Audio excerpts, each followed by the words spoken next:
and raided those ranches down there, see?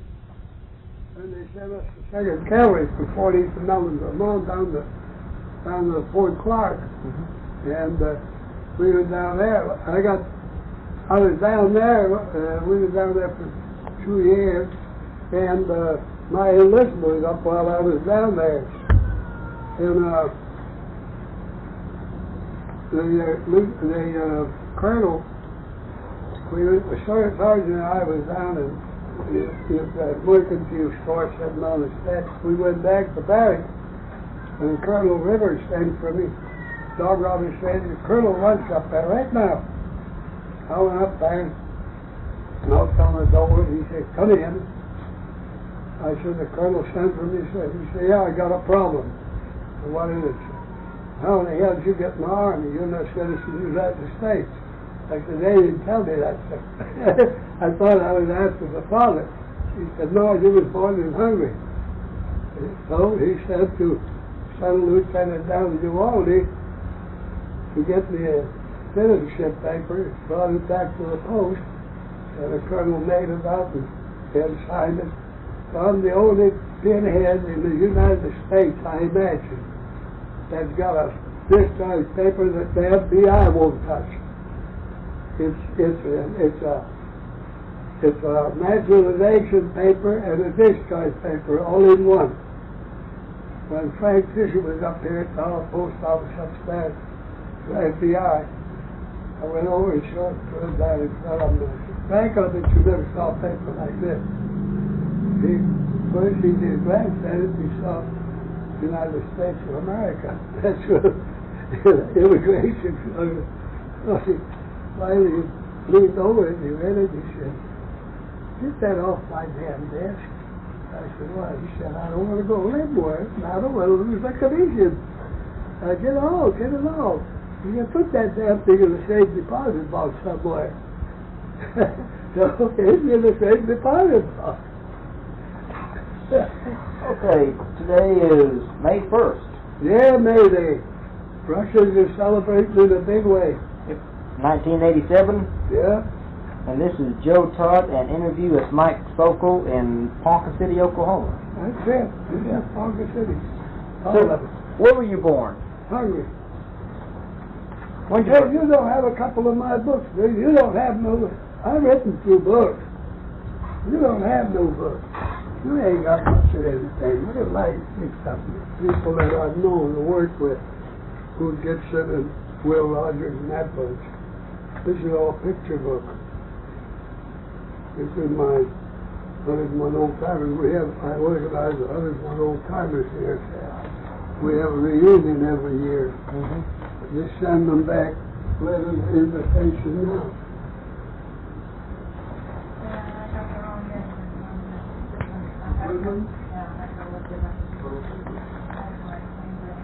Oh, well, I know. I didn't think it was disease or anything. That's my program for August 20, 21, 22. Yeah, I've heard about this. When's your birthday? January 1st. Even the Chinese celebrated over the East. quarter after midnight. January 1st. What year? 1894. Who was your father? Joseph Sokoll. It's Sakall, but when I went in the Army, the guy, the typewriter was enemy to the guy that was typing. They didn't care for one another, so instead of him hitting the A key, he hit the O, and of course in the Army you can't erase. So he finished the house Sokoll and changed the name. And who's your mother? Mary. What was her maiden name? S-A-N-Y. S-A-N-Y. Yeah, Sonny. What kind of work did your father do in Hungary? No, they lived in a village over there. He was just he was a burgomaster, what they call it, in a village, just like justice of peace would be here. Mm-hmm. And what was the name of that village? A-Y. A-Y. A-Y. What part of Hungary is that? In the county of Torna, Torna. It's over in the northeast part of Hungary.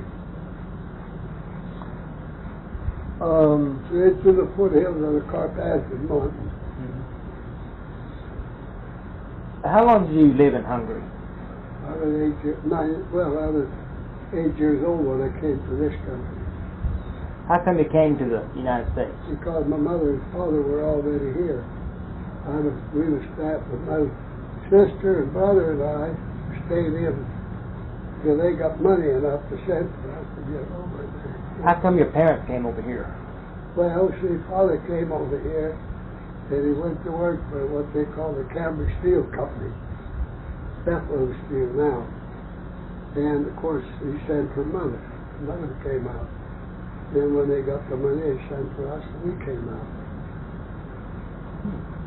That's the way things went those days. Do you remember the trip to... Oh yeah, I remember the trip. That's a hell of a trip. Tell me about the trip. What happened? Well, we came over here on the... I'll tell you what. We left Torna, that's the county seat, and that's where the railroad was. So we came over to Hamburg, Germany. Okay. Well, they put us in an apartment upstairs, about third floor. We looked down on the streetcar and never saw one, never rode on the train till we got on that one. And we were scared to death and hung there, and some woman came to us and sat down with us and told us that not to be afraid. You can tell me, all right, nobody bother you here. Oh, and set us at ease. Well, we got in Hamburg, Germany, and we got aboard. Well, we was there for 4 days. We went through customs there. Then we was loaded aboard the Kaiser Wilhelm de Gross. That was the ship, Kaiser Wilhelm de Great, Germany. And we landed in New York. And we saw when we touched the Statue of Liberty, somebody saw way off, some guy got pretty good eye. Out in Poland, I see a statue. Everybody run. Look at the statue. Look at closer, the Statue of Liberty. And we landed at Hoboken. And we went through the customs, and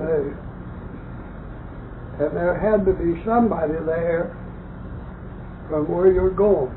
Somebody there after you, see, to vouch for you. Or you go back.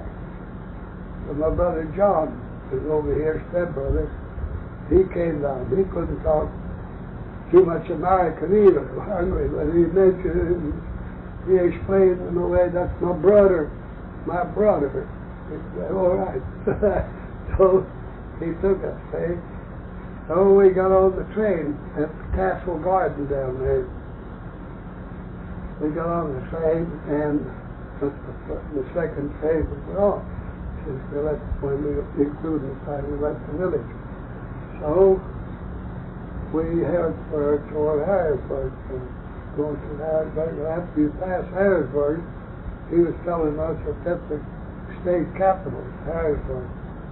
And we got on up in the coal mine country. But that time it was night, and coal miners coming out of the coal mines with their camps all lit up, you know. We thought there was blacks coming out from under the ground. And John explained to us that they were working in there, that they had to have that lunch. They likes to see what's in there. So they come out with their lamps on it. And then we got to Johnstown. That's where I lived. And we got to Johnstown, and they my mother and the two boarders that we had met us at the railroad station, and they had all kind of a two-seater buggy carrying job that they hired.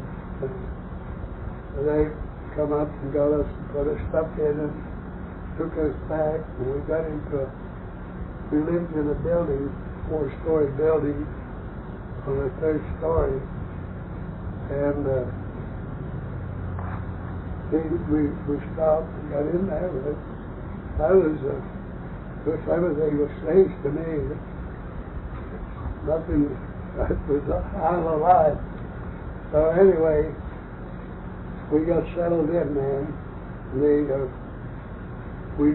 We had fights all the time, Hungarians and Polacks and Slovaks, stuff, and we couldn't talk to one another. We had fights. They sent me the Hungarian Reformed preacher came up to visit us and tell us to come down to the church in the basement. They had the Hungarian school, church school, in the basement of the church. So we attended that, and we went to public school number 79 in Kansas City. That's where it's a suburb of Johnstown. And we lived there, and we went to school. And of course, I went to school, and I never let any kid run over me. In Hungary, I think I wasn't going to let them run over me there. But they pick on me because I couldn't talk American, and they couldn't talk Hungarian, only some of them. So we'd have fights of all kinds, and Mrs. Monahan came out there, the principal, and she separated us, and she explained that Mike is Hungarian. He hasn't learned to talk American yet.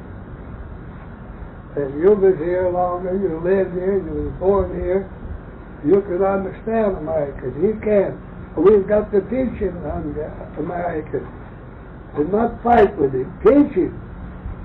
She said, if I catch any of you fighting with him anymore or starting to fight with him, he said, I'm going to punish you.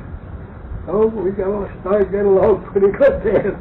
The schoolhouse was one corner, and our house was right across the street. I didn't have to walk across town to school. So anyway, we finally got arranged over there pretty good. And finally when I was 15 years old, well, they think in that country at that time, if you was old enough to quit school, you was old enough to go to work. And there's only 3 things you could go. That was Cambridge Steel Company, coal mine, or brickyard. See? Well, I went to work. Brother got me a job in the Bethlehem Steel. He got me a job in the boiler shop. And those big husky Polacks, they sledgehammers, they had things that long, way more than I did, and the crane would bring a big sheet of steel, like a sheet that needs a tank size, bring it over there, and then they put it in a blacksmith fire and get it red out on the corner, and the crane pick it up and bring it over, put it down on the anvil. Then these Polacks would start with a hammer flanging the corners, I say.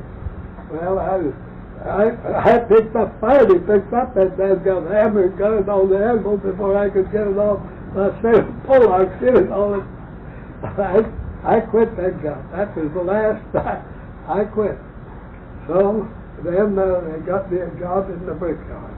Well, I got over there and it was too damn dusty. I couldn't take the dust, so I quit that. And they wanted me to go in a coal mine. I wouldn't go in a coal mine. So the foreman said, all right, I give you a job, you won't have to go in a coal mine. And you had the sticks about that long, and they were tapered at both ends, you know. Because as the coal car come out, you had to be able to throw one of those sticks into the opening, you know, just like the spoke, that be the spoke for the car wheel. So that's great. So they go over the tipple. So I tried, I had arm load of little sticks, and I tried to miss all of them, and all the cars went over the tipple. Down the coal up on the ground. So that was the last of that job. So we just talked at home, and Mother was real sick. Picture of her in there. Real sick, and Father went and got me a bicycle. Bought me a bicycle for $2. And then I got a job with Western Union. Delivered telegram. You got a nickel for send a cable, delivered the telegram over there, or clear over here by Blackwell or out in Bodog condition, you still get the same nickel. See? I couldn't make money at that. But anyway, I was down in Coopersdale with a telegram, and I happened to see a one sheet. You know what a one sheet is? Circus one sheet. Yeah, it's a poster type. Yeah, poster. So I happened to see a circus one sheet in one of the store windows down there in Coopersdale, where the 101 Ranch Wild West show was in Pittsburgh. See? So I was going to 101. So I hopped the freight and I headed for Pittsburgh. I got to Pittsburgh and everything, get off the train at Pittsburgh. I was scared to death. See them Indians walking around there with war bonnets on and dressed up in their costumes, and cowboys walking around with 6-shooters on them and their hats and that stuff. I never saw anything like that. That was different. So I just stayed under one prop wagons on the plant bed, and the train master found me in Dayton, Ohio, they say. And he said, "What are you doing under there?" Just going, right? Where did you get all that? I said, Pittsburgh. You hungry? I said, yeah. He said, come on. Where were you hiding? Huh? Where were you? Under one of the prop wagons on the flag car, you know. The prop wagon, put the props and poles in the tent. And so he took me there with a cook's hat. And he told the cook, he said, feed this guy and put him to work. That's when I got on 101. That's how first started my first job was peeling potatoes. What year was that? That was around 1908, 1909. In that area. Not 1909. I got on the ranch in 1909, that fall. We cut in the winter quarters. So anyway, put in to work on that. So I was one of the 101. When we got in the winter quarters over here, well, I went to watch a show all the time. I was always fascinated with trick ropers. I always thought that was something, you know. So I was one day on the ranch. Every time I see a piece of string, I pick it up and start to put a knot in it or something and spin it. One day Mexican Joe Barrera come around the saddle shafts, and he was watching me. He said, "You like playing spin rope?" I said, "Yeah." He said, "I go get it." He was world champion. He went over and got one of his ropes, brought it over to me. He showed me how to start it, and I started to spin a rope. So finally he said, "You like spin a rope on the show?" I said, "Yeah." He said, "I go see." Wait a minute. He got go see. He went over and see Mr. Joe Miller. He said, "Mr. Joe, Shorty, he's not going to be roused about no more. I'm going to teach him spin rope. He go out roping the show." Well, all right, you go ahead. So I was all right, but what Joe did was, we'd go in a cattle barn. Then he'd sit down on the bale of hay, smoking a Mexican cigar. We were in there 4 hours in the morning, 4 hours in the afternoon. He'd sit there and smoke his Mexican cigar, and me spinning the rope, and every time I get tired, I try to quit. He said, no, build up your muscle. Keep going. So finally, he figured I was good enough. So they will start to making tricks of your own. Once you get the fundamentals of it, that's the way roping is anyway. So, well, that spring when we went out on the road, I got to ride the Pullman. See? So we made the show. Then we went over to England. We were over at Stockholm, Sweden. Then we were gonna stay for 2 weeks in Stockholm. We were got a command performance from the Queen of England. She had the Queen of England, Netherlands, Denmark, Holland, all over there with her. So we went over from Stockholm to Wembley Stadium in London, put on the show. We had a trick roper with us that was the best that we had on the show, and Darnell. He used to do the Texas skip, coming in the big top, and do the Texas skip all the way around the whole arena, and on out back the way he came in. So he was over Stockholm. What's the Texas skip? Huh? What is the Texas skip? That's when you're spinning the rope upright and you're going through it, skipping through it, just like skipping back and forth. Yeah. But instead of skipping back and forth, they skip all the way around. So we got to London, and we were supposed to be there for 6 weeks. The second week we were there, on about 4 o'clock in the afternoon, 2 riders rode into the arena, into the big top. One of them was a bugler, and he sounded attention, the show stopped. Then another lieutenant rode out in the middle of the arena, and he read the proclamation where war had been declared between the Imperial German government and the Commonwealth of Great Britain. So that stopped the show.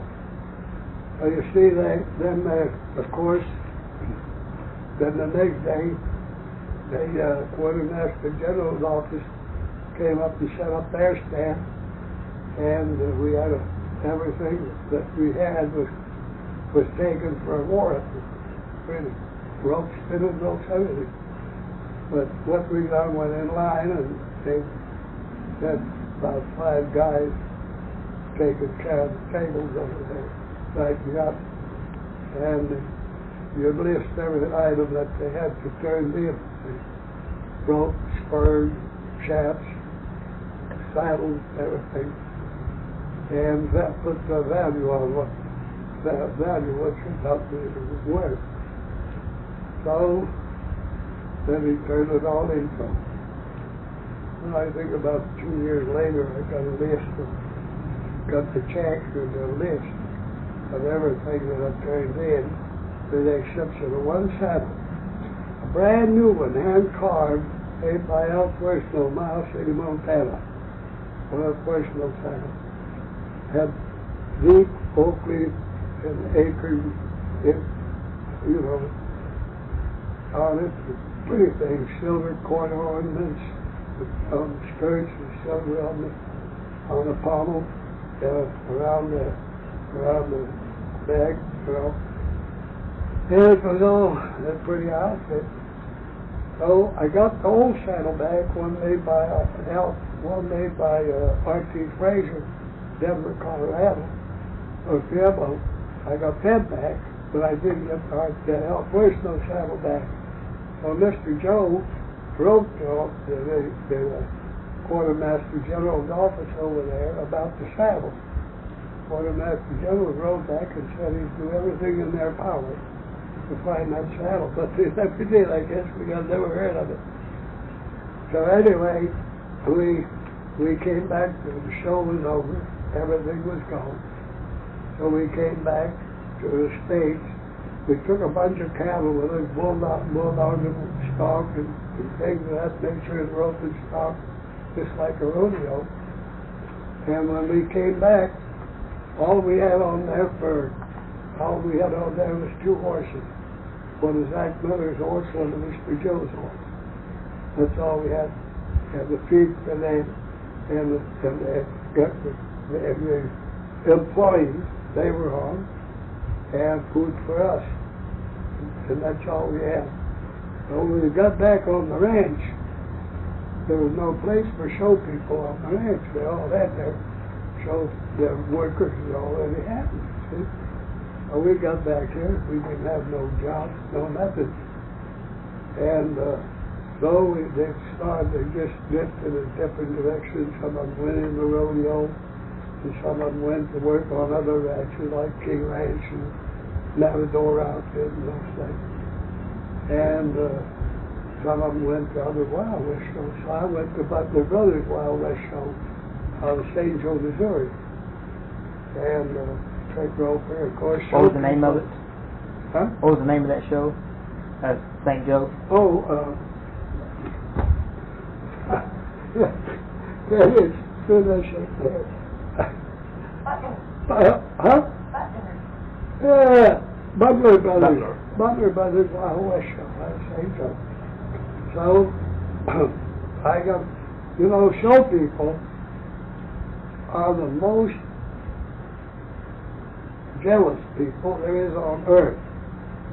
If you go on a show and you put on a better show and get more applause than they did, they will stick to you for a week. And just jealousy, see? Very jealousy. So I got over into Seymour, Indiana, and I was disgusted with it. Got over to Seymour, Indiana, and in the morning, after I got in there, after breakfast, I walked down town, and they had wooden sidewalks, dirt streets, just like Ponca City had. There's a big husky guy standing there, all dressed up in these blues, gold bands all around his ear, uniform and medals all over his chest, and he was a great big husky guy. And he said, "Cowboy, where's your horse?" I said, "It's out there on the log." He said, "No, come on up, I'll show you some horses." So he's a recruiter. I went upstairs with him, and he put me out a picture of the Troop F2nd Cavalry, all on their black horses, all lined up in the pretty row, see? So I joined the Army. So What year was that? That was about 1912, somewhere there, probably 13. I believe it was about 1912. Was it after the war started? Oh, no. After war, no. The war started in 1917. Yeah.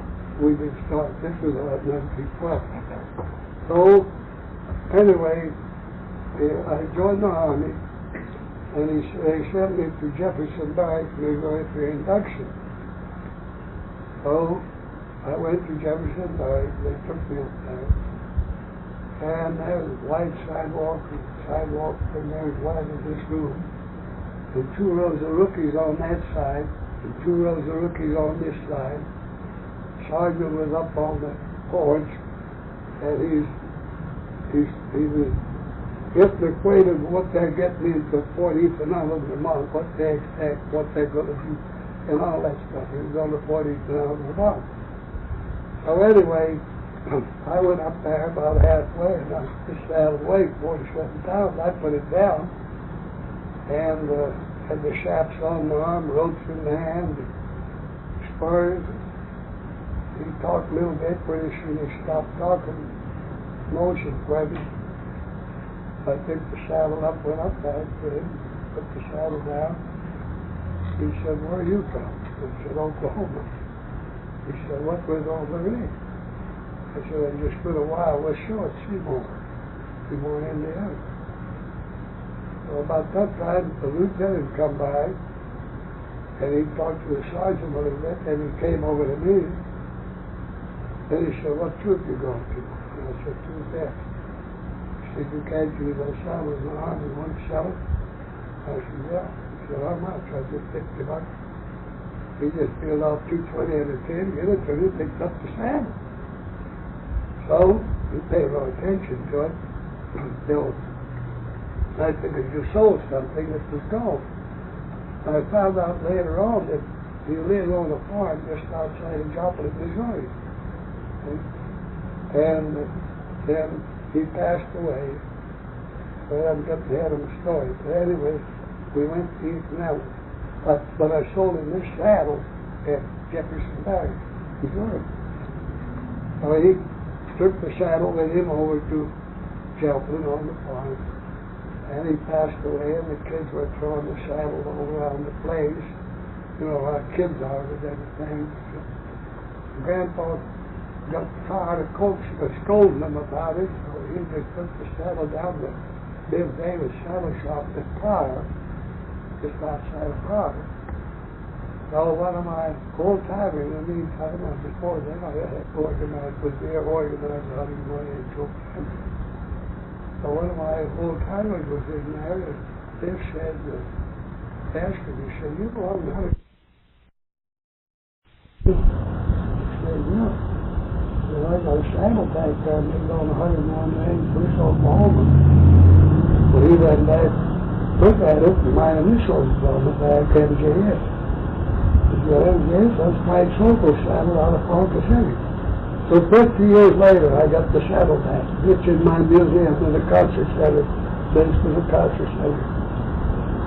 Anyway, then we got to Ethanol in Vermont, and then this trouble broke out on the border. Right? So they sent us down to Fort Clark, Texas, down there. By the way, Fort Clark is where all the John Wayne pictures are being made now. Beckerville, Texas. That's where all these westerns are being made at Beckerville. So we went. I went down there, and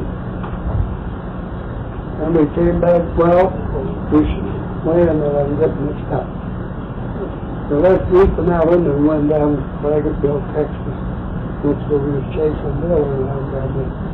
The next thing that colonel found out that I wasn't sure if he left the state. So, anyway, this one was up while we were down there. That's why he told the order, he could get me and said, you get me up to office. So I went up to office, and he said, marked on the door, and he said that the dead, they come in, and we had Colonel sent for me, said, yeah, got a problem. I said, what is it, sir? He said, how the hell did you get more than you got citizenship of the United States? I said, they should ask you that, sir. I thought I was asking the father. He said, no. He was born in Hungary. So he said, we go all there and got my naturalization paper, and I got the only discharge paper and citizenship paper all in one FBI type of clothing. So anyway, then we come back to the ranch yesterday. Well, there was nothing at the ranch. So the wife was in Pennsylvania. So I got her over here, and I got the off here in Ponca. Oh, I don't know what the hell I was doing. Oh, yeah, I was in charge of the American Legion building down there. The old building that we used to have. I had charge of Legion properties down there and stuff. And so, then I rented a house on, after I quit that, I didn't like that stuff. Rented a house on South 10.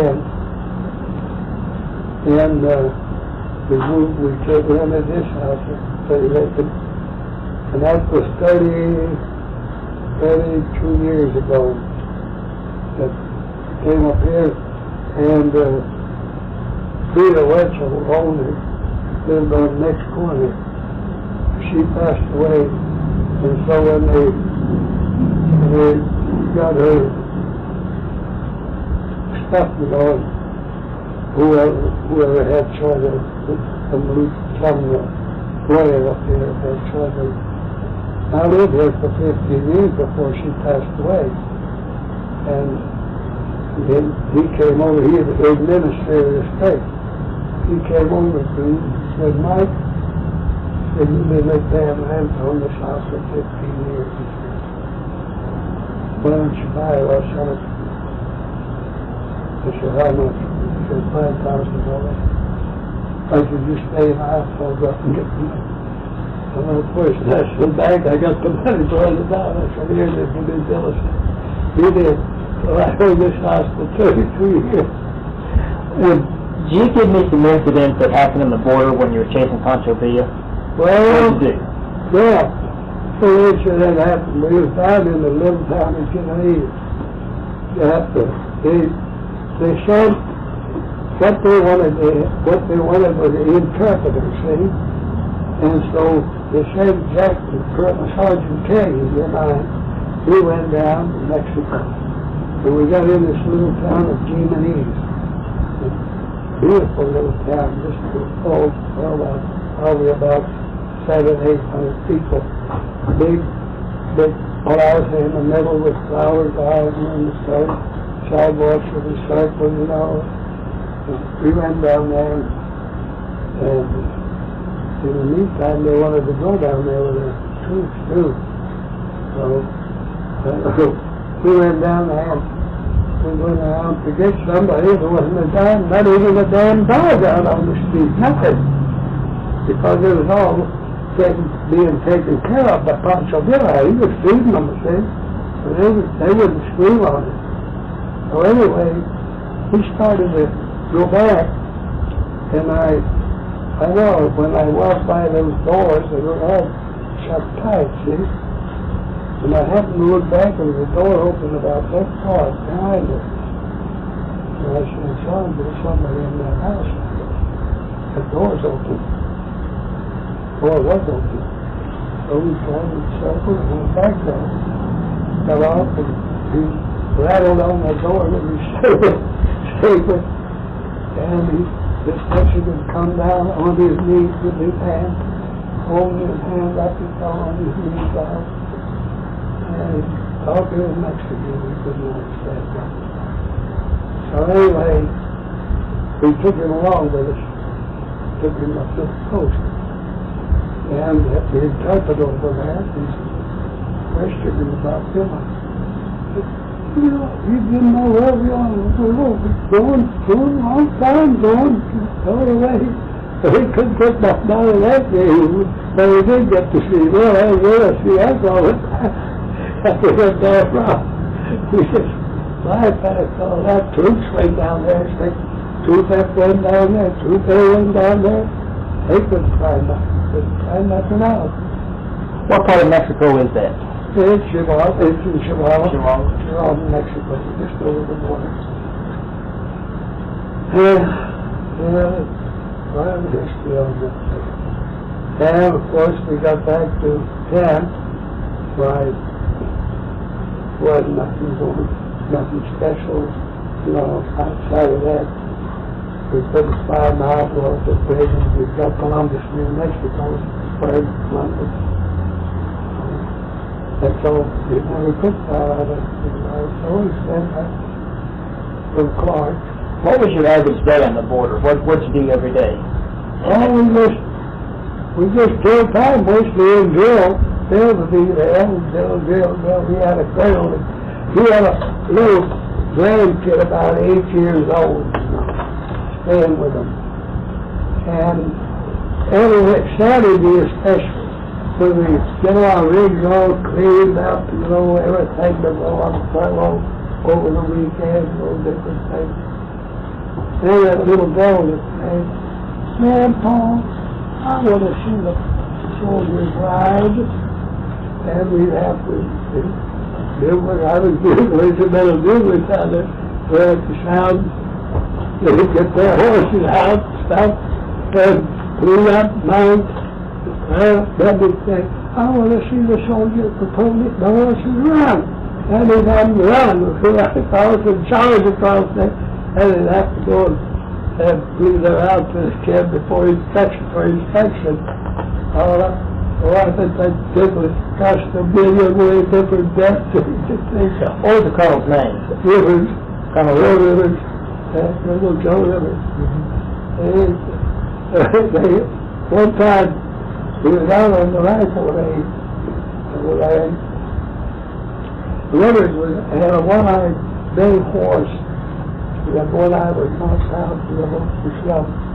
So anyway, one time he was out on the rifle range, and he was behind the rifle range, with a smooth place over there, playing. This all said, big dog. The wind was all shoot, but the damn pilots cut up from the pit.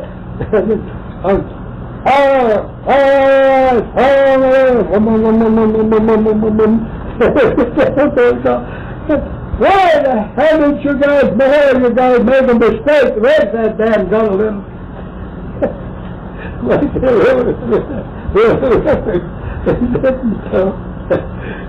Oh, I wish they could have made him to do it tonight. You ever see General Pershing down there? Yeah, John Pershing was with us on the border. He was a colonel then. What kind of man was he? Nice. Were you there whenever Pershing met with Thea? You know, they met once or twice. Yeah, they met twice. They met twice. Yeah, I was there when Pershing came over. And there over at the post. The two artists came with Ponca over there. And they met outside, then they went inside. They were all business at that. Drank some whiskey, they had liquor. Mexican tequila and some American whiskey. Yeah. Why did he John Pershing was not Pershing was a nice person, he was a nice person. Go ahead. He was a soldier's man, soldier's officer. He wasn't one of those that you're under my command. You do what I say. Pershing wrote it to him in the Congress, and about whether it was in the fight or whether it was in the just rise. I don't know. Why did Ponca Villa raid Columbus? Well, you see, there had that Mexican fight between the riders and the left in Mexico then. They Juarez and that bunch. Well, Ponca had to have something for his soldiers, and they didn't have it in Mexico. So they came over and raided some of the Columbus, New Mexico ranches out of Columbus. So took them over to Mexico. For meat, for food. He didn't leave, they raided because he used to go over and take the whole damn thing and raise them or something. They took it because they did things short of food. So they put them down there. They made a bunch of them, and went and skinned them and skinned them. But that's all. So they stole it. It wasn't because they were slapped with war or anything of that nature. They just tried really to have some food. They just had it in Mexico. Unfortunately. Between Columbus and New Mexico and Mexico, it wasn't the river. The river's all prairie. The Rio Grande running out the other way. What kind of man is Ponca Villa? Nice person. A good American. And he wasn't one of those beggars. You ever meet him? Yeah, I've seen him. I've seen him once or twice. I never shook hands with him or nothing. But I saw him. I also saw Geronimo. You did? See, we had Geronimo there for a while at Fort Shell in the prison. I know Geronimo. It might be 4 years, I was going to back up and ask, what kind of house did you live in Hungary? Oh, it was, you ever seen pictures of these houses on these pictures, like John Wayne and Ireland, Miss Island guy, just a lot like that, whitewashed on the outside. How big was it? There'll be houses, and they had, well, here's what they had, see, the house was divided over there. There was, for instance, that section over there was living quarters. This section over here is for storage.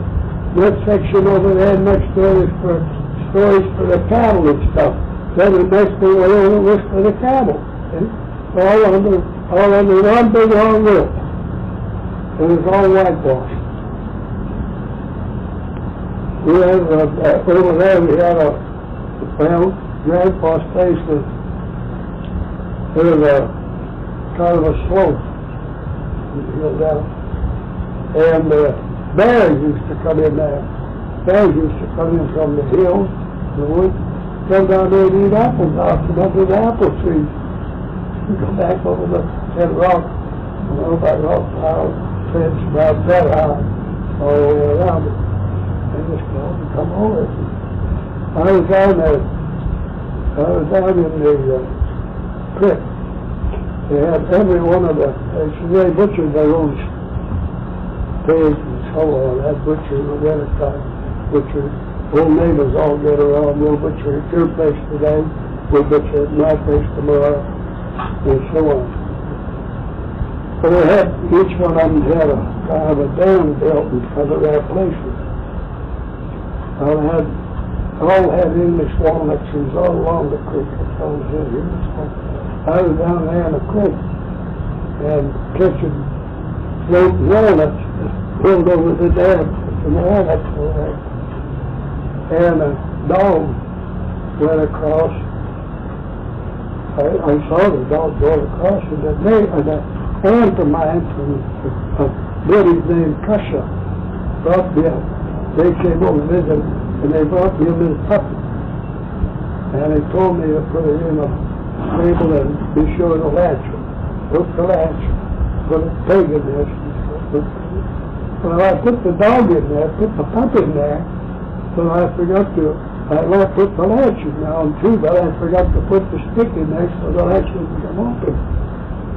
So this dog came across, he was a mad dog, see? And he heard this puppy in there whining, he went over there and he killed the puppy. And when he came out right between my aunt and my mother. Just walked out the tree, never paid attention. Then they went out and I said, oh, my little puppy is killed, my little puppy is dead. All chewed up. And they were hauling, mad dog, and boy, I went over that village like a wildfire. So by the time that dog got halfway out through that village, the dog was waiting for him with axes and hatchets and clubs and rocks and everything. They clubbed him to death down there at the village and killed him. But it was too late, my puppy was gone. Then we had, I was over there, and there's up in the quartet, the police come from Ponca. That was kind of a county seat. They come from there with their high plume hats, you know, on, swords on their side, rifles on their shoulders. Come up there, and they, of course, they knew Grandpa was justice of peace. So they come up to our house, Mother sees them, everything, and she'd say, I smell Mike around somewhere. Where's Mike? I was hiding under the bed, because they was rattling their swords straight, kind of. They come up, they walk right by and found the English where I was. Grandpa's emotion first. He said, hey, I'm going to cut his ear off. I just stay under that to it. Would you describe the trip on the boat to America? Well, we had different sections, like for instance, cabins and stuff like that. They were for trade passengers, and for like you go over and get a cabin. But for us immigrants, we were sleeping on the deck, on the steel deck. The Germans brought us blankets and a tin can with tin cups in the board. And they they take a chalk and mark off where you're going to be. Which body is yours. That's where you lay your blanket down. Slept right there on the deck. All the way over. That's where you... What kind of food do you have on the ship? Oh, they have pretty good food. They have most of the soups. And they bring coffee around several times a day and big pot. Coffee, make my leg! Coffee, make my leg! Always a big cup out there, fill it up, play with coffee, no sugar. Fill it up, play it, that's it. Ever hit any storms coming over? No, we got pretty good until we got into the United States. This side, Statue of Liberty, and got into the water coming into the coast. What did you think when you saw the Statue of Liberty for the first time? Oh, we thought it was a wonderful thing, but I never realized just what the Statue of Liberty was. All I knew was a statue of a woman standing there holding the torch. That's about all. The young kids didn't know much about it. But them, they didn't find out. What did they do in Customs? What they? Oh, they'd examine. They send you through medical examination. They send you through medical examination, examine you for verifying the different, if you have different disease, different kinds of, if you were, or you'd be put into a cage like that for a while. And then you'd go to the Red Cross was there, and the social workers was there, and then they took us into a big room over there and had tables, long tables, set us down, they give us sandwich and milk stuff, and we didn't know about the sandwich. We never saw a sandwich before in our life. They had a piece of meat, you know, a few pieces of piece of meat between. We take the bread off, they take the meat off and start eating. Then one of the waitresses come over and said, no, that's not the way. You put the meat there, put the bread on top, eat it. That's the way you eat it. So that's what we learned to eat sandwiches. Did you go to the Ellis Island? Huh? Did you go to the Ellis Island? Yeah, we come to Ellis Island, yeah. How long were you on Ellis Island? 2 days. 3 days we were there. I have to wait till John got there because somebody had to be there in order to vouch for you that you're going to be taken care of. So John was about 3 days late getting in, but he got in. And that's when they turned us loose to him. What did you think of Ellis Island when you went through it? Well, it was like one of those things you hear about in the early days when the Tower of Babel broke down, you know, all those different nationalities and people in there, Italians, Poland, Hungarian, Jews, Gypsies, everything else all out in there. It was just a conglomeration of brothers who's kissing her now. How many people were on the Kaiser Wilhelm, the ship? There was about 800 people came over with us. Now there's some of them, they pick up in Hamburg, and they came to Hamburg from Czechoslovakia. Well, they didn't have Czechoslovakia, they had Slovakia. Because Czechoslovakia was after the World War, and they cut part of Hungary out, turned it into Czechoslovakia. That's why Hungary is hardly in existence anymore. What year did you jump the freight train to join the Wild West show? Well, Or how old were you? I was 15 years old. About 1909. Well, 1909 when I went to the ranch. That's when I first got on the 100. What did you think when you first saw the ranch?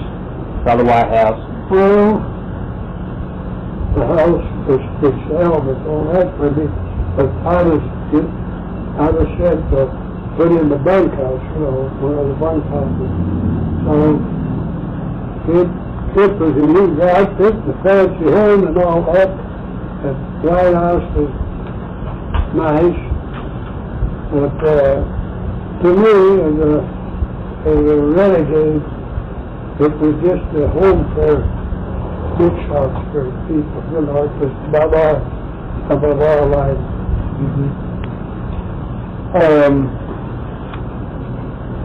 So how long were you in the Army? Well, counting all that, I had about 8 years or 9 years in the Army. Did you go to France for World War I? We went over to France, down in the 3rd Division, 76th Field Artillery, 3rd Division. What'd you do in France in the Army?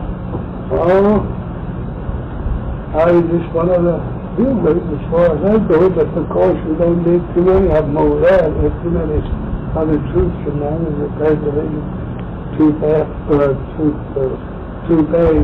76th Field Artillery. Were you in the trenches? No, I wasn't in the trenches. What were some of the big battles of 3rd Division? San Miguel. Were you there? Sanitary.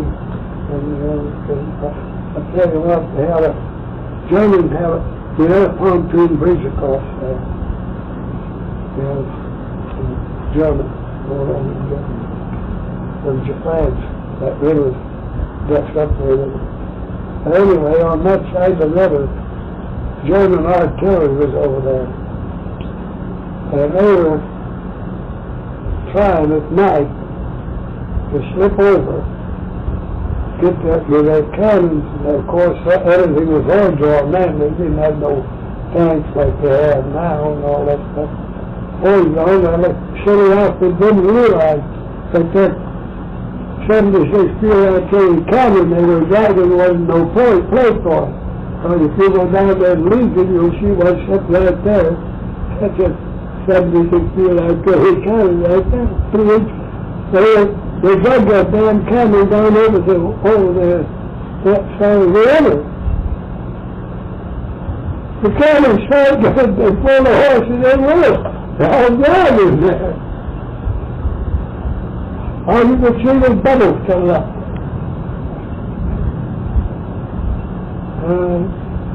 Were you in the Battle of St. Mihiel? We was on our way to St. Mihiel, but we were supposed to didn't put it in action.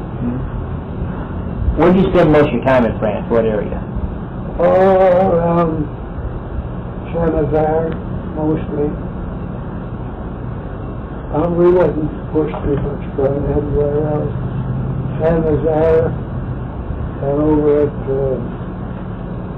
Coblent. Well, we went through Coblent. We got out of Coblent, Germany, into France.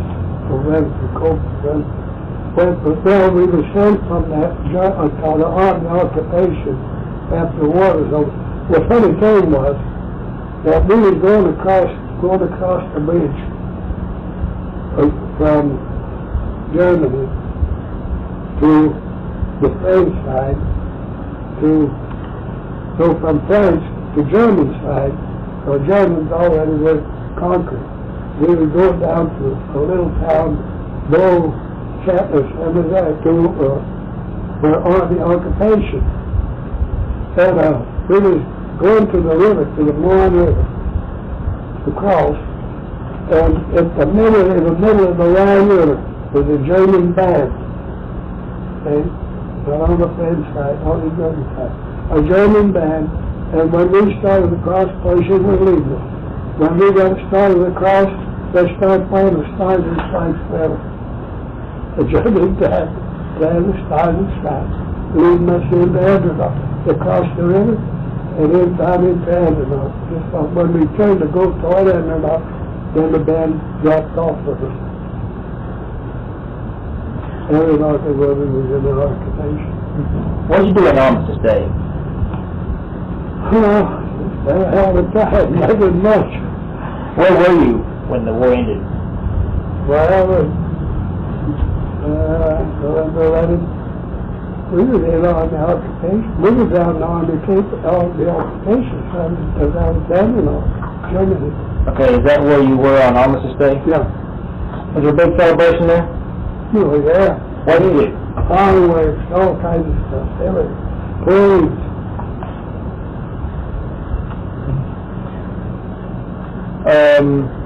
So when did you return to the Huawei show? After we got back from there in 1917, 1917 when we got back. Okay, 18. Okay. Yeah, they went in November 1918. Mm-hmm. Yeah. And you went back to the Huawei show? Well, no, I came back here to Ponca. I quit Huawei show business then. Come back to the Ponca City and settle down. So I was not doing what I was up to. Well, I knew I had charge of leads and hospitals to finally got there. So how long were you with the Huawei show altogether, the 101? For the 101, well, I was with until from 1909 to 1914. It was like 5 years, and the show was done. I was going to ask, was Bill Pickett with the show at that time? Sure. What kind of man is Bill Pickett? Nice person. Real nice. Only colored man I ever saw in my life. Nice person. Friendly, sociable. He'd give you a shirt off his back. I'll tell you a little incident that happened on Bill Pickett. Bill, you know, everybody is under the impression that Bill jumped on the steer's head, bit him with his nose, and doctors couldn't do that.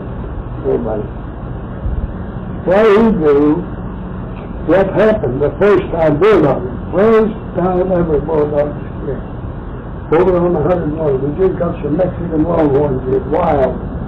And they were over the hill toward Ponca Road toward the 77th on the other side, coming out of Ponca south toward Perry. They were over the hill, coming out of Ponca south toward Perry. They were over the hill, coming out of Ponca south toward Perry. They were over the hill, coming out of Ponca south toward Perry.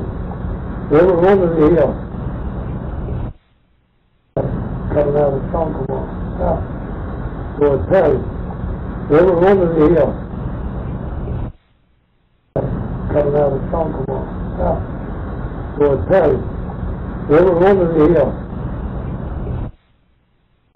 coming out of Ponca south toward Perry. They were over the hill, coming out toward Ponca Road toward the 77th on the other side, coming out of Ponca south toward Perry. They were over the hill. Well, there's Marie Murphy. She was riding the pony, and she rode into the big pasture south of Arkansas, south of the Small Fork River. And she saw a purple flower over there, and she got off the horse to pick the flower up. And the steer come over the hill and saw her, and he took after her. But she got in the horse. She got on her horse. Get out of there. We topped the hill about the same time. We was after the steer, and Bill was ahead of us in line up top. And he saw what was going to happen. He couldn't rope the steer because that was good. See? The only thing he could do is fall down on his head and try to stop the steer from killing Marie. So he fell down on him and got him down. So when he got down, you know how the hell he's going to get out from between the horns. So we went down there, those guys there, and put his foot on his horns, held him, and held down and hold it up. So we don't go out to the tree there. That's the beginning of Bulldog. And then on he started Bulldog. Why couldn't they rope the steer? Well, because, see, when you got something over there that's in danger, if you got a wild something going, whether it's a dog or whatever, over there, by the time you get you up close enough to him, to rope him, the way he covers all the damn ground between him and your object, see? Because he couldn't take no chance on it. And the steer still might get to eat before he ever got him stopped. But how did he stop the steer? What did he do? Well, he just rode up alongside and dropped down on his head and go down and down. Down and down. Well, he got him down. He didn't know anything about bulldogging. So he got him down. And he got him down. He got between the horns. And just about and really shot and that and hanged on them and Buffalo Bay went around that little down there and got him stepped on the steer's horn, hold it down, and Buck was holding the horn, the other horn up, so he keep him down. Well, they got chased him down, the last guy got still out from between the horns. Then when the steer got up, he still hit Stanley along with his horn along the rim and kind of gashing it like that long. That Marion had to stitch it up. That was Bill's horse, Stanley. What kind of people were the Miller brothers? Nice. Well, Joe was a real nice person. He was a family, of course, he used to crowd. Zach was the chief of the Cowboys. He was one of those guys that he knows everything. Don't ask me anything, because I'm not going to tell you. And George was a finance dog, with Frank. He kept the finance. Well, Zach, he was the kind of person that not likable. He's the cowboy. He was chief of the Cowboys, sure. He had him. But there was no love between them. Anyway. I'm Zach Miller. During the show, during the big top, taking black horses right up there and that, and showing us, I'm Zach Miller. That's very good. This cowboy, he has some, I don't know what their talent for, they're just cowboys. He was it. He was this. Well, what we done, see, Zach was with us down at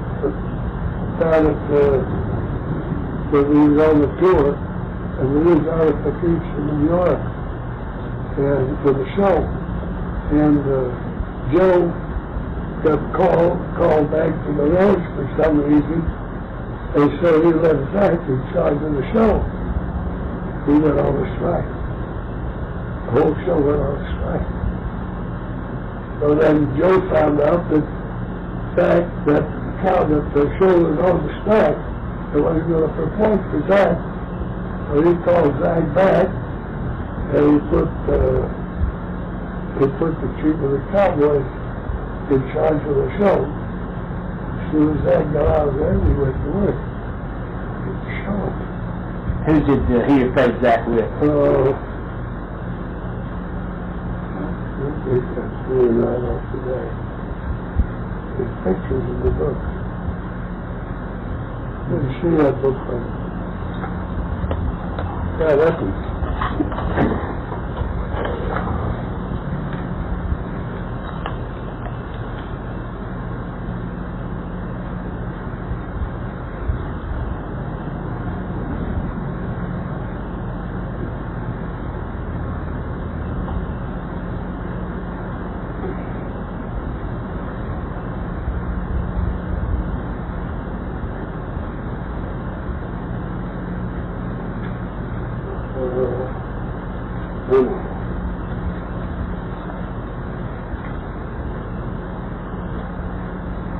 Who was Tex Cooper? Anyway, airport chief of the Cowboys, Tex Cooper. And he was chief of the Cowboys, Tex Cooper. What kind of man was he? He was nice. Nice boy. Just a common cowboy. Just a little bit more up on the ranch business and other moment. Did they still mail the old movies on the 101 Ranch? You know, the old westerns? No, not too much. I got 101 movie over there. Under that big table. I show it every so often sometimes in a big group. Yeah.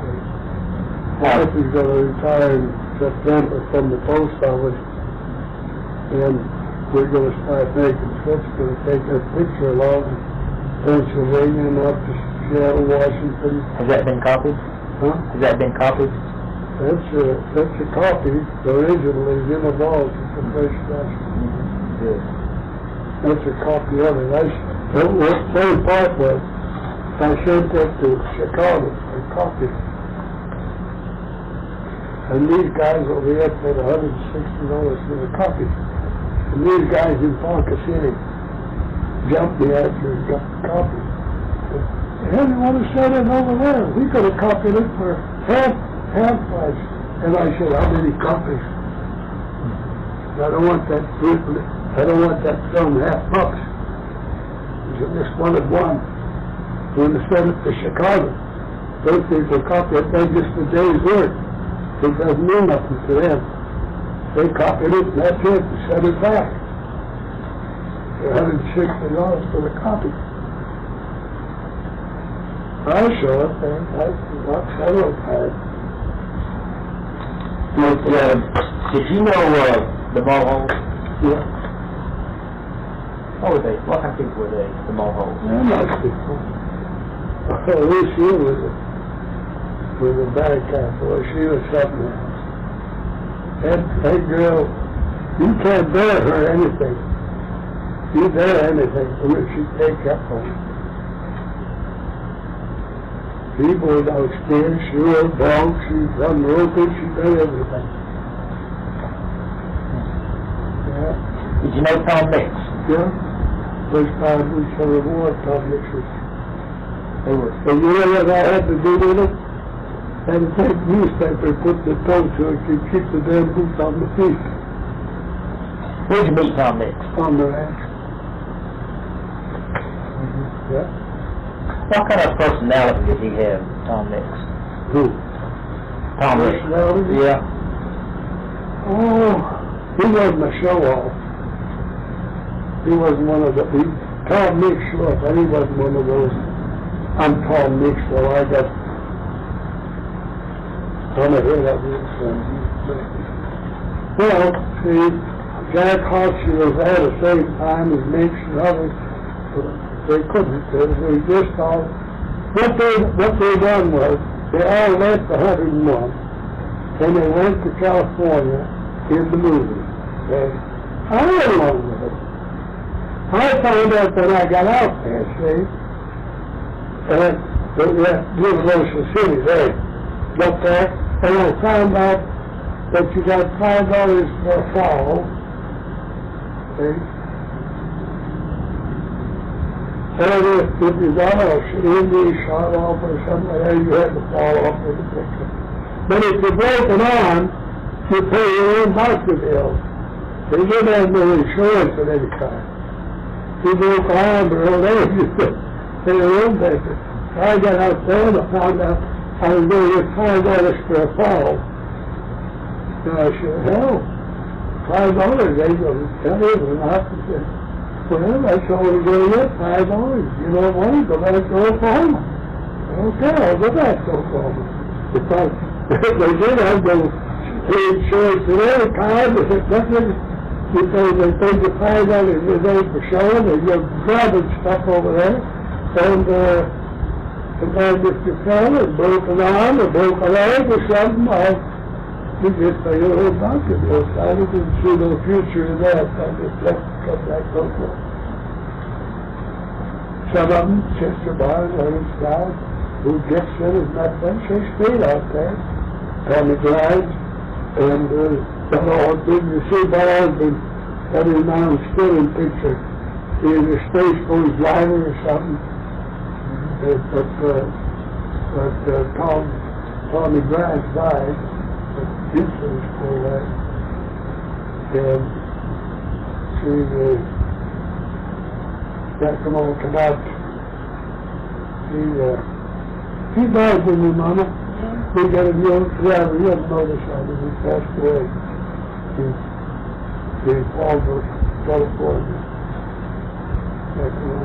Did you tell your parents that you were going to run away to the Huawei show? No, they didn't know anything about it. They were looking for me, see? They went hunting for me. What happened? What happened to Matt? What happened to Matt? They got the police department everywhere at Youngstown looking for me. Then somebody happened to mention that I was in Pittsburgh at the with the show. Went to Pittsburgh to see the show. See? Then they finally called Oklahoma. The police from Youngstown contacted the police here, and then told them the Hell's one. I talked to the Hell's one. That's the Ponca City. So there's a call Ponca City. It's called the Hell's one. And then Mr. Joe told him, yeah, he's here. He's all right. Tell him he's all right. Not to worry about it. He's here. So let's settle down. Everything is settled down. Did you want to leave Hungary? Well, I didn't have any idea. I didn't have any reason to. I thought a lot of my grandpa. And,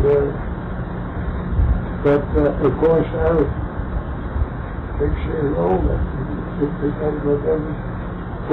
Where they took me, well, that's what I was.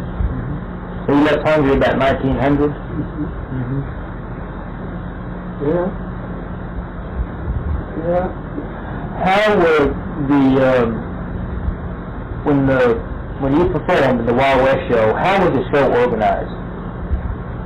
Well, I was organized here. Here. Yeah, I mean, in the performance.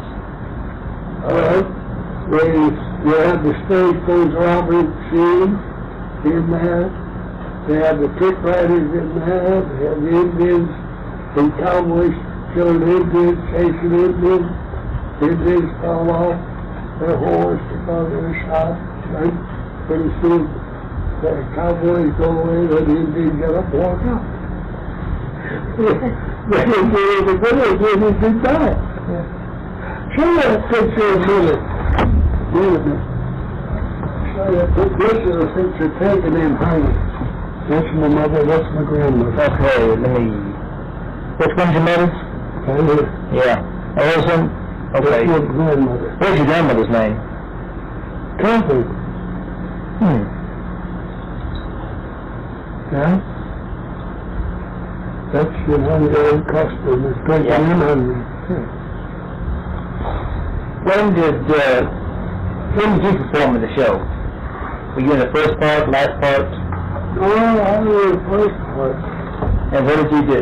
Trickle to the spinning rope. How many different tricks would you do with the rope? Oh, you could do a dozen different ones.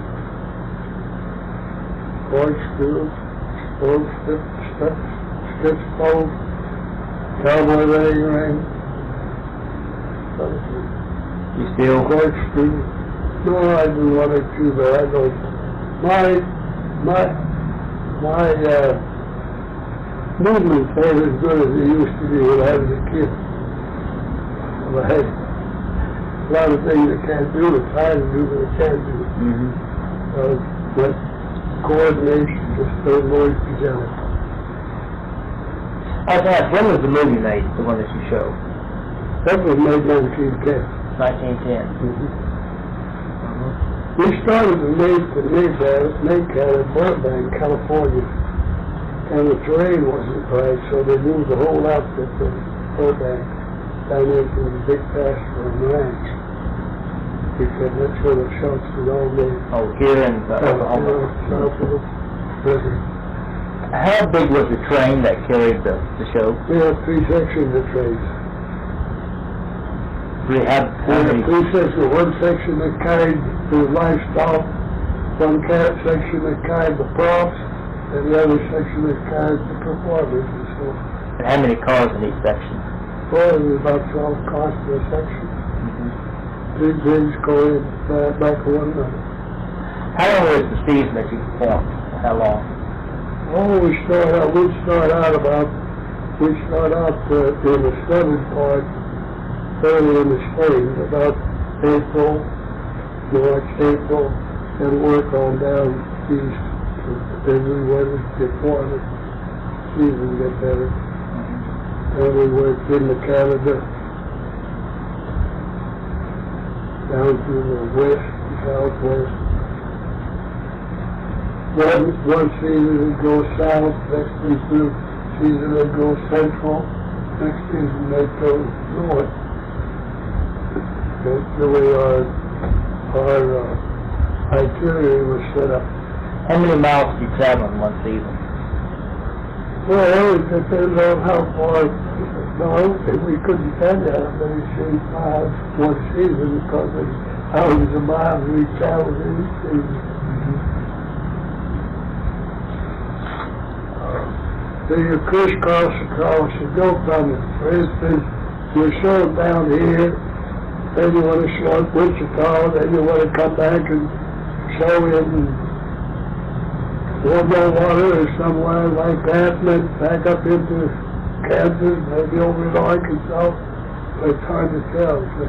Your routine was all set up. How many performances would you have in one town? Well, you just had one. Just one? One performance. Everywhere but doing roundup. Yeah? It was doing roundup, yeah. How big was that roundup? It just wasn't too much. Wasn't any more than our rodeo here. Just the roundup name that makes a little difference. Why did the show close? Well, they went broke. Why'd they go broke? Any ideas? Yeah.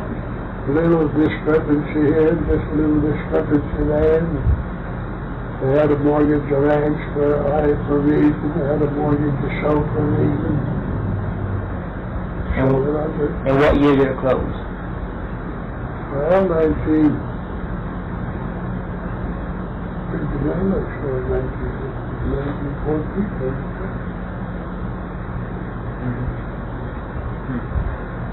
There was also a Pawnee Beer Wild West show, wasn't there? Yeah. How many Wild West shows were there? Oh, there was a dozen of them. Just the little ones, big ones. Pawnee was small. Pawnee was with us for a while, and then he decided to go on his own. It's small shows didn't work. That was with Butler's other Wild West show. St. Joe, it was a small outfit. It was a Wild West show. Had some ball crags. Had one couple of old naggy dogs over there that put a little Spanish fly on the neck of them. But who were the Indians with the Wild West show? Yes, well, there were 101. We had, that was the Blackfeet, the Sioux, Cheyenne, that whole.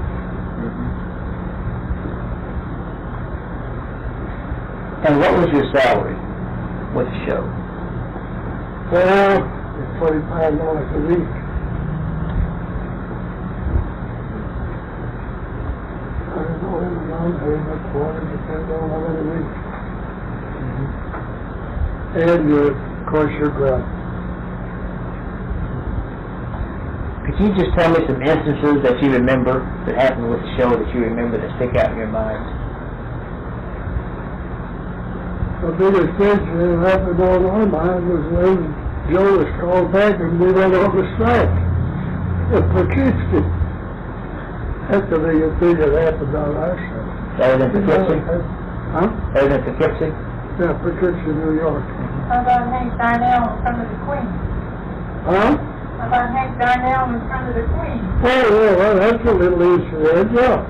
Well, that was in London. He was on at the Wembley Stadium. Hank Darnell was the best roper, trick roper we had. He done the Texas Kip from the time he'd come in the big top at the entrance, from there, clear around the whole arena, and out the other way.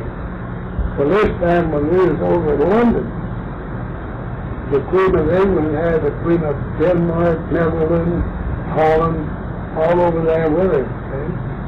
And so Hank is doing his brother to his took open. It was his turn to go in, and the other time. So he started in. And he made the clear around till he come right up in front of the royal box almost, and he got nervous. And his rope touched the ground, of course, the rope touched the ground and broke. So he broke, the rope broke down, his loop broke down, and he leaned over to pick the rope up and his head fell off. And the queens all stood up and gave him a standing ovation. He thought he was bowing to them, but bowed to them, and they took his head off. They could give him a standing ovation. When they got up, everybody got up and gave him a standing ovation. When the head came out at the big top, I asked my head, what the hell happened here in there? He said, I learned something. Well, he said, I got a little nervous, so left that oil box, and the rope did touch the ground and broke down. But he said, I got learned something. What? Every time the damn rope breaks down, just drop your hat with it and bow to the people and give you a standing ovation.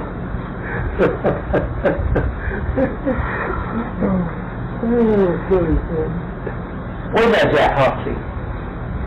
He's just a couple. This place is called it. Do you know his wife? No. No, she There's pictures in there, her pictures in there. No, she still lives out in Yeah. Panhandle. Yeah, she's out there. Yeah. Well, any other? Not that I know of. I think you got most of the other things.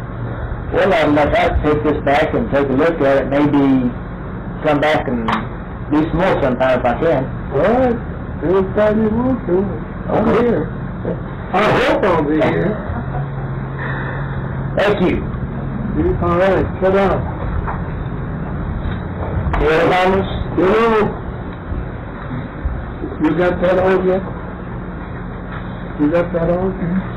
All right. You know we have an organization over here, CSCPA.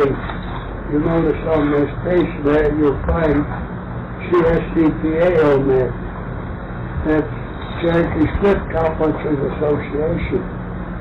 They hold their headquarters, which that's on top of Cowboy Hill. Of course, that's all gone now. So in 1968, we had a meeting at the Chamber of Commerce over here. And Bob Long was talking about some of the old timers around. And Bob Long said that, you know, it'd be nice if we could get those old people together, those performers, and get them into an organization, meet with them. So, Bob said, well, there's Mike over here, he knows all of them, and he's got a way of getting them down there. So I organized the Cherokee, they organized 101 old timers. The picture is in there when we first organized in 68. When we first organized in 68. And from then on, you know the roster, Mama? Is there a roster there? They're all in that certificate. Oh, okay. Oh, there's more than the full timers. Okay.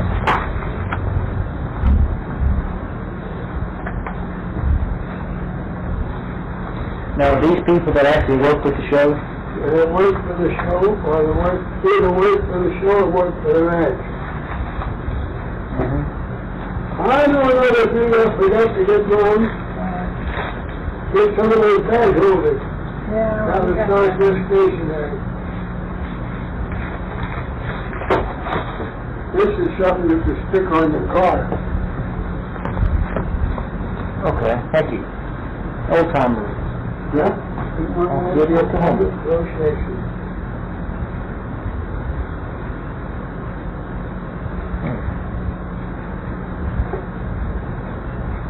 So, how often do the old timers meet?